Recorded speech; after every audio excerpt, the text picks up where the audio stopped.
Ain't nobody's running, ain't nobody's hiding, nobody's ducking. I mean, Crawford's going to be right there, ready to trade blows with Canelo Alvarez. Why did you use that word war? Why are you feeling that way? If you go down the list and ask me about tactical advantages, most of them are Crawford. Crawford could see everything coming. He could see everything coming that Canelo threw at him. He was reading it so well. His guard was so tight as well when he was up at the ropes, when he was exiting, looking to move around. They looked about the same size, but that was a brilliant performance. And what can you say? I mean, you got to give him his credit. He created a lot of history.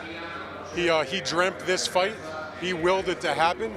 A lot of people, not me, but a lot of people laughed at him, said, forget about it, no chance against a bigger guy like that. Stephen A. Smith reacted strongly to Canelo Alvarez's loss against Terence Crawford. He explained that Crawford wanted this fight for a long time to solidify his legacy. According to him, Crawford proved himself on the biggest stage and is now the champion, taking away Canelo's shine. Smith emphasized that this was not just another win, but a defining Division world champion out of Omaha, Nebraska. He's undefeated. 41-0 with 31 KOs, and he begged for this fight. He wanted Canelo bad because to him, it's all about legacy. I'm not speculating. I'm telling you what I know. And how would I know? It's because I interviewed him. Yesterday, we sat down. Here is my conversation with the one and only Terence Crawford challenging Saul Canelo Alvarez, moving up 2 weight divisions to do it. Stephen A. Smith didn't hold back when reacting to Canelo Alvarez's defeat at the hands of Terence Crawford. He said Crawford had been eyeing this matchup for years as a fight that could cement his legacy. According to Smith, Crawford sees a spotlight on boxing's biggest stage, stripping away Canelo's shine and stepping into the champion's role himself. He stressed that this wasn't just another victory. It was a career-defining moment. Max Kellerman echoed that sentiment, calling Crawford's performance both historic and transformative for his career. Breaking down the loss, Kellerman compared Canelo's challenge to climbing multiple weight divisions and giving up or having to jump up 2 more weight classes and fight a guy who might put him in a dogfight, a real one, for the first time in his career. When we get put in that position, we go find opposition to make that happen. You understand me? So when we go looking for the opposition, we're not concerned about how big they are, how fast they are, how strong they are. We feel like we got enough that we can bring to the table with anybody. That night I fought John Ruiz, I didn't care who was over there. Whoever they brought out that locker room was going to get it. You understand me? That's just what it was. And I think Bud kind of has that feeling. Now, Bud, you got to remember, has been around for a long time. Nobody called him out. You understand me? All the time Floyd came at the boxing, Floyd never said, I want Bud Crawford. No one ever said his name. Hey, all I know is one thing. Israel Mazrimov, he didn't get it. He barely lost. Yeah, but I was just saying, but nobody called his name. Facing an opponent who could pull him into an unforgiving dogfight, something Canelo had rarely experienced. He pointed out that truly confident fighters actively chase dangerous matchups without obsessing over size, speed, or power. In his view, Crawford embodied that fearlessness, reminding the boxing world that for years, no one dared to call Bud out so openly. By embracing such a massive risk, Crawford showed he belongs among the sport's elite. Shakur Stevenson's respect for Crawford has always been evident, but after this emphatic win, his praise carried even more significance. Stevenson said Crawford not only delivered on every promise he made beforehand, but also demonstrated Canelo. He said he was going to outbox him. He did exactly what I called years ago, and tonight he proved that he's the greatest boxer to ever live. Well, in the interview that didn't work, you said you felt like going on a run watching that tonight. How much inspiration can you take from someone like Terence? I take everything from I've been around him since I was a kid, and just watching that greatness. Did why he is so revered. He revealed that from the very start of his own career, he had studied Crawford's technique, mindset, and discipline. Watching his idol pull off such a monumental achievement reinforced for Stevenson that greatness is a product of years of preparation and consistency. To him, Crawford isn't just a world champion. He's a mentor and the standard of excellence that young fighters strive to emulate. Smith also reflected on Crawford's determination heading into the bout. While many fighters might have tried to bring a superstar like Canelo down to a more comfortable weight, Crawford chose to meet him head-on at 168 pounds. For Crawford, 1-0, Molly, with 31 knockouts. He's taken on all comers. I asked him, you're moving up in weight. Why would you not try to get Canelo to come down from 168 to 160 to meet you halfway since Crawford's last fight was at 154? Crawford said, I want what he has. I want to go take it. I don't want to make, I don't want him making concessions and alterations. I'm coming to take what he has. And you look at him, and no one believes that he can't pull it off. He can box, he can punch, he's smart, he's elite, and he wants Canelo. He begged Canelo for this fight. This was never about taking the easy route. It was about testing himself against the best on their turf. Smith reminded viewers that Canelo remains one of the sport's most decorated champions, with titles across multiple divisions. Crawford's willingness to pursue him in his own weight class underscored his hunger to achieve greatness in the toughest way possible. Analyst aide Oladipo highlighted how dramatically public perception shifted after the fight. Beforehand, critics dismissed Crawford as too small, too old, and ill-suited to challenge a powerhouse like Canelo at a higher weight. Afterward, many of those same voices rushed to congratulate him, acknowledging the doubts he had. Crawford did it again a few hours ago against Canelo. And what makes it even special or more special for Crawford is that he did it jumping up, as we know, a couple of weight classes. He did it against one of an all-time or another fellow all-time great. And he did it against someone who was undisputed and still a pound-for-pound top 10 guy. That's what Crawford did, people. So, all those things people were saying in the lead up to this fight, Canelo's going to be too strong, Canelo's too experienced, Crawford's going to be 38, all that. You have to remember all of that when you give Crawford his flowers. Like, don't like, oh, well, Canelo looks old. No. I don't want to hear any of that. I've started to see a few people on Twitter start to kind of sort of find excuses already. No.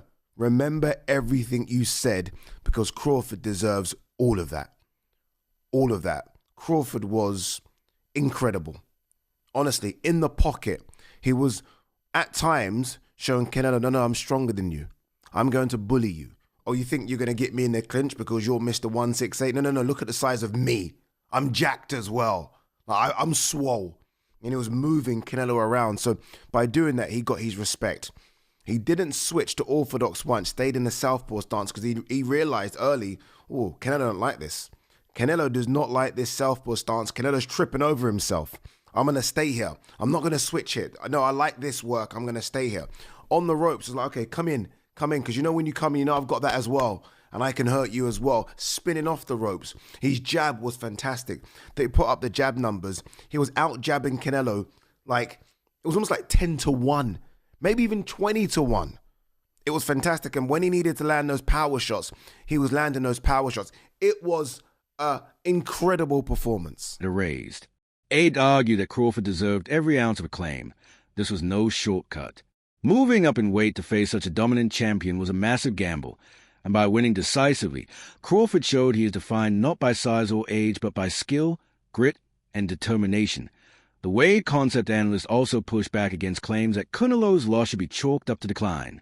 He pointed out that Crawford is actually older than Canelo, so age can't be used as an excuse. On top of that, Canelo entered the ring with clear advantages in weight, power, and comfort at super middleweight. Despite all of this, more fundamentally sound, while Canelo, even when he was able to get to range, which wasn't a lot, it wasn't often, he was having a hard time landing clean because everything was super wide and out here and to the body out there. And Crawford would either circle out to that same side, to Canelo's lead hand side. He would circle away because Canelo would step straight to Crawford and chase him and not necessarily cut him off. And even when he threw that hook, I was looking for the hook from Canelo, right hand as he stepped through, right? Corral with the lead hand, bang the right hand because you're fighting a southpaw. So, yeah, your jab may not be as effective in landing and managing distance and all those things, even though for Terrence it kind of was. For Canelo, I was expecting a lot more of that right hand down the middle and over the top, and him jabbing his way, feint jab right hand, and then that lead hook that I thought he would be able to corral Crawford, because Crawford did want to move away from Canelo. He did. He wanted to move away from that power hand. Smart to do. Canelo never took that extra step to step outside of Crawford's lead foot. Again, that orthodox southpaw matchup, it's always going to be a battle of that lead foot. He never took that next step to get outside of that lead foot and then step through Crawford, step to his left where Crawford was going and land his right hand. He just felt like he was falling off to his right with his right hand, and once he fell off to his right after he threw the right hand, there was no follow-ups because he was off balance and Crawford was out the gate and circling back to reset the action. This was a masterful display from Terrence Crawford. And again, I looked at this fight, and I don't want to do the thing where I said, oh, Canelo's washed. He's over the top. He's old. Terrence Crawford's older than Canelo. Is he as weathered as far as fights are concerned? No. But you can only do one thing when talking about this fight, and that is give credit to Terrence Crawford. If you want to say Canelo looked old, that's fine. That's on you. I'm not going to say it. He was beaten convincingly. WD concluded that this wasn't about a fading champion. It was about Crawford rising to a new level and proving himself as one of boxing's all-time greats. By shutting down every hold back when reacting to Canelo Alvarez's defeat at the hands of Terrence Crawford. He said Crawford had been eyeing this matchup for years, and his fight that former world champion Carl Froch according to the turning point of the fight. Crawford sees the spotlight on boxing's biggest adjustment midway through the combination punches on the back foot, sort of dictating the pace. And then after about round 6 or 7, Canelo Alvarez knew, 1 second, I need a little freshener. Canelo knew he had to step on the gas. He knew he had to put the fight on its front foot and take it to Terrence Crawford and start to try and catch him and bang him on. And when he headbutted Crawford, I thought that could be the start of it. A little bit of a nut, get that down. Yeah, I don't know if there was a cut, but the referee stopped and had a look. And I thought, now Canelo's going to step on the gas. And he did that. He stepped on the gas, he started getting in close, and he started landing a few more shots than he was in the previous rounds, but it wasn't enough. Terrence Crawford was able to catch and counter. He was landing a sneaky uppercut from the southpaw stance. He was dominating behind his jab. And then when Canelo stuck it on him, he was dominating up close in the pocket. He was beating him at his own game. Canelo Alvarez must have been fuming in there. He must have thought to himself, what can I do? He couldn't do anything. He needed to pick up the pace, put the pressure on, and sustain the attacks. And I don't want to take anything away from Terrence Crawford, but Canelo Alvarez couldn't do that. He couldn't do it for long enough. Crawford looked like he could have done 20 rounds in there tonight at that pace, the way he was dictating and controlling. And Canelo Alvarez was getting marked up, he was breathing heavy, he was getting tired, he was reaching with shots, and it was getting torn apart. It was an absolute masterclass by Terrence Crawford. Canelo tried, Canelo came and he had a go, but to be honest, I don't want to rain on the parade of Crawford, but Canelo Alvarez, for me, is well past his best now. He's seen better days. He hasn't got the pace, he hasn't got the fitness to sustain the attack. Afterwards in the interview, he said, I felt great, it's great, I feel good. And don't forget, Crawford's a couple of years older. So I think it's the miles on the clock. Canelo Alvarez had like 67 fights. I know Crawford's had a fair few fights, but he's about 20 fights behind him. So the miles on the clock have caught up with Canelo Alvarez. He's feeling the pace, he's feeling the age. Way Canelo by the 6th and 7th rounds, champions role. Froch said, Crawford understood this wasn't just another victory. He needed to step on the gas. It was a career-defining moment. His jab became the key weapon, disrupting Crawford's timing and historic and transformative for his career. Froch applauded Crawford breaking down the loss, knowing exactly when to shift gears and refusing to let the fight slip into Canelo's pace, facing an opponent another boxing commentator with an unforgiving dogfight, calling Crawford victory over Canelo a textbook display of strategic. He pointed out that truly confident fighters actively chase dangerous matchups without obsessing over size, noting how Crawford seemed to anticipate Canelo's every move before the punches even came. Crawford embodied that reaction, reminding the boxing world that for years Crawford had studied Canelo's tendencies so thoroughly that he was always by embracing such a massive risk, turning Canelo's offense into something predictable and manageable. The analysts highlighted how many world-class fighters have buckled under this emphatic Canelo's heavy praise carried even more significance. However, Stevenson stayed calm and only delivered on every turning defense into quick, but also demonstrated why he is so revered. It wasn't raw power. He revealed that from the very start of his own career. It was years of planning. He had studied Crawford's technique and mindset execution and discipline. He was constantly throwing the lead left hook to try and cut this off. And when he did get his foot to the outside, that was an option. But over time, Crawford, as he always does, as the genius boxer that he is and is able to do, starts to find those counter punches. And there was 2 counters in particular that I noted during the fight that I felt were absolutely key for Crawford. The first was the counter off that left hook to the body. Now, Canelo did land these sometimes. That left hook he throws, the lead left hook, is quite unpredictable. But he started to land it quite effectively to the body from time to time. But what Crawford was doing was he was catching it with his elbow, and then he'd throw the straight left hand back at Canelo as a counter shot. He'd throw multiple shots. And what I really loved about his counter work was he'd never throw more than singles or 2s or 3s. He never got carried away. He never did too much with Canelo. Don't get me wrong, though. Canelo was still defensively very astute in this fight, but he simply didn't have the foot speed to get to Crawford. He couldn't do it. And he didn't want to use his own jab because I believe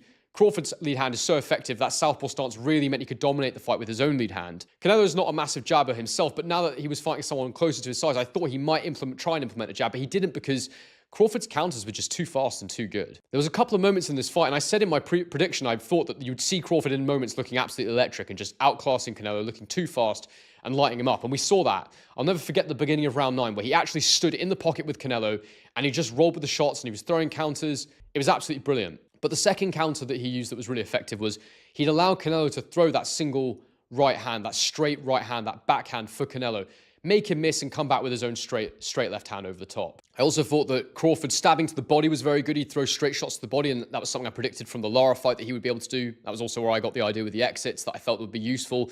And the reason we knew they'd be useful and important was because of Saunders just not really dealing with them